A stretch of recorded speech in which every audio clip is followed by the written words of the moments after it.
Yung po kasama po din natin Laguna 3rd District Representative Loreto Amante, the Laguna Governor Marisol Castillo Aragones Sampelo, San Pablo City Mayor Arcadio Gapanada Jr., National Housing Authority General Manager Joe Bentay, ating mga masisipag at magigiting na local government officials, at ang pinakamahalaga na nandito ngayon ang mga benepisyaryo ng ating housing project na ating binuksan ngayong araw.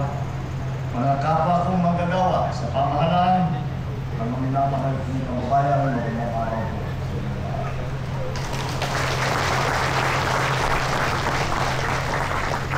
Talaga po, kahit medyo maula ng kaunti, napakaganda pa rin po ng araw na ito dahil kasama ang pagbubukas ng mga pintuan sa bagong tahanan ay ang bagong pag-asa para sa napakaraming pamilya.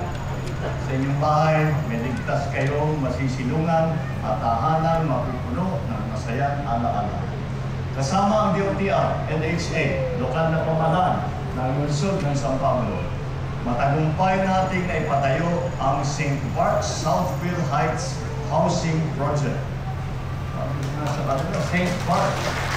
Napaka-social kasi pala barangay San Bartolome ito. Para yung St. Bart, sikat lang ito yan eh. Para palagandahin natin itong lugar na ito, kagaya ng St. Bart na kinikilala sa mundo. Bahagi ito ng mas malawak na programa ng gobyerno na magtayo ng bagong tahanan para sa mga pamilya na naapektuhan ng Philippine National Railway South Long Haul Project. Ang proyektong ito ay may mahigit 1,000 housing unit, 1,000 at siyam. Tama ba? O 1,099. Ang mga benepisyaryo ng proyektong ito ay mga informal settlers na dating nakatira sa kahabaan ng release ng tren. At ngayon, masaya natin pinagdiriwang na may mas ligtas, mas maayos na tahanan na meron kayong mauuwian na. Ito po ang ating layunin. Kasabay ng pagpapaunlad natin sa infrastruktura ay ang pagginhawa ng buhay ng ating mga kababayan. Walang iniiwan, walang sinasantabi, at walang pinababayaan. Yan ang prinsipyo ng ating pambansang pabahay para sa Filipino Housing Program. Pabahay na may dignidad. Kaya dito sa St. Bart's ay hindi lang basta pabahay. Hangad natin bumuo ng komunidad na may maayos na tirahan at kumpletong pasilidad. Sa ganitong sistema, mabibigay natin ang mas maginhawa, mas maunlad, mas komportableng pamumuhay para sa bawat pamilya.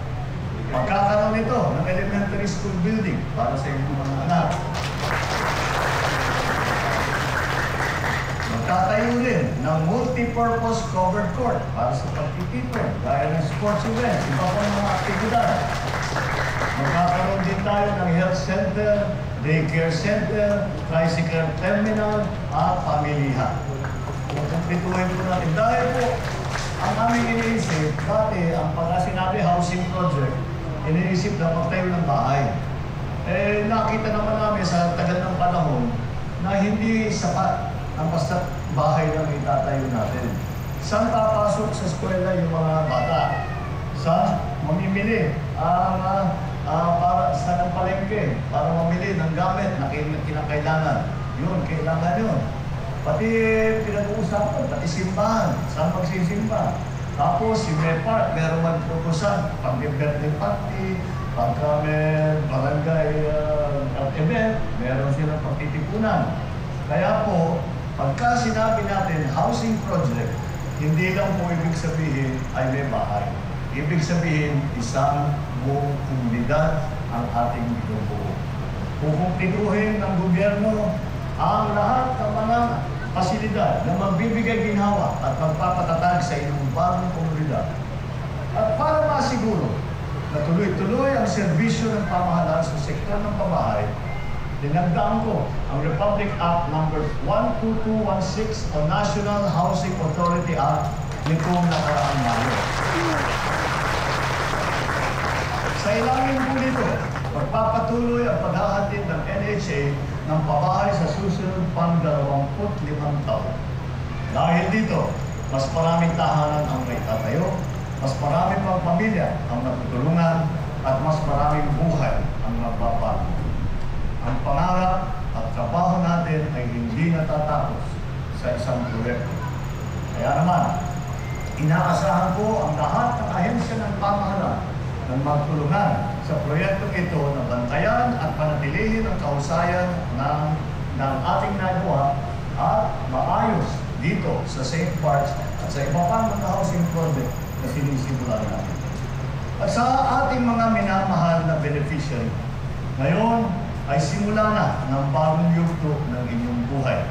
Yugto ng pag-asa, pagbangon at pagbabago. May tahanan na po kayong matatawag ninyong sarili ninyo, pag-aari ninyo. Kaya ang pakiusap namin sa inyo, alagaan naman ninyo ang mga tahanan ito at mahalin ninyo ang inyong komunidad. Magtulungan at pairalin ang malasakit sa bawat isa. Panatilihing malinis, ligtas at maayos ang St. Bart's. Patunayan ninyo na kayo ay ang mga bagong Pilipino. Pilipinong disiplinado, mahusay at may pagmamahal sa bayan.